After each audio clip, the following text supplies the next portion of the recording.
¿qué haría el próximo presidente de Bolivia con esta figura política? Y hay una orden de detención en su contra, un presidente, Rodrigo Paz, en dado caso, ¿iría en contra de Evo Morales de esa forma? En Bolivia tenemos regiones que tenemos que reordenar. Una es, en el Chapare hay un sector productivo extraordinario, pero también tenemos una serie de problemas. Y está claro que no solo en el Chapare, en regiones como el Mariri o regiones donde le llaman el México Chico, imagínense, regiones que están en la frontera entre Potosí, Oruro y Chuquisaca. Bolivia tiene que entrar a un nuevo orden. Y todo aquel que viva en Bolivia va a tener el sentido de equidad de la justicia, pero tendrá, en caso de tener alguna falta con el sistema judicial, que cumplir, se llame Evo Morales o se llame quien sea, porque eso es parte de un principio de equidad y de convivencia. La justicia tiene que ser reformada, la justicia está en un problema de corrupción extraordinario, está parcelada, no responde a las necesidades del país. Y donde hay un mal sistema judicial, hay una mala democracia. Y Bolivia lo que tiene que recuperar es el fortalecimiento de su democracia, a su vez también fortalecimiento de su justicia. Así que en eso no hay duda. Aquel que tenga una deuda con la justicia tendrá en Bolivia que responder al sistema judicial. Te doy un ejemplo pragmático de lo que es este Estado tranca, abusivo, consumidor de los recursos nacionales.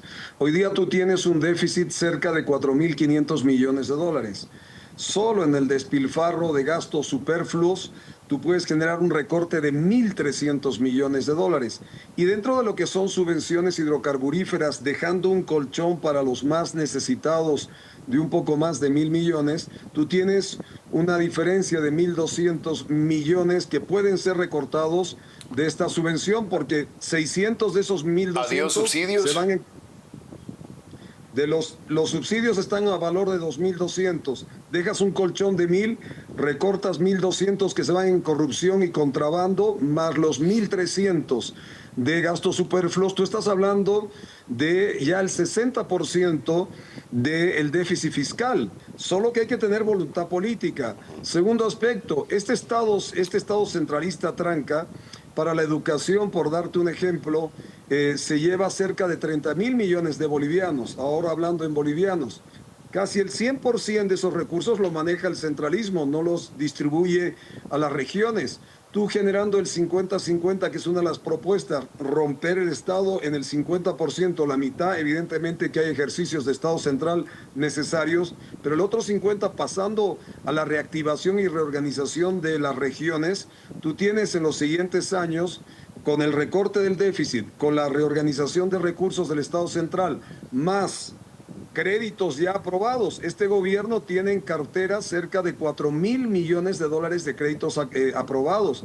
O sea, la ineficiencia del manejo del gobierno nacional es extraordinario. Y te digo una cosa, los commodities hoy día en minería, si bien el gas ha sido un despilfarro, tenemos mucho gas, pero hay que reinvertir en exploración, los commodities en minería están en sus precios más altos y Bolivia no retorna los dólares porque tenemos cerca de 7.000 millones de dólares que al no retornar, dólares creados en Bolivia, al no retornar por el miedo que le tienen a que esos dólares se queden para el Estado central, tú lo que tienes que hacer a futuro es una premiación financiera y tributaria para aquel que retorna sus dólares de Bolivia, cerca de 7.000 millones de dólares. Solo al Paraguay se fueron 2.500 millones de dólares. Seguridad jurídica, seguridad de que va a ser un gobierno para que el empresario tenga futuro, que se respeta la propiedad privada, de que el boliviano y la boliviana quiere emprender y que le vas a bajar las tasas de interés, en los créditos por debajo de 10, le vas a bajar impuestos por debajo de 10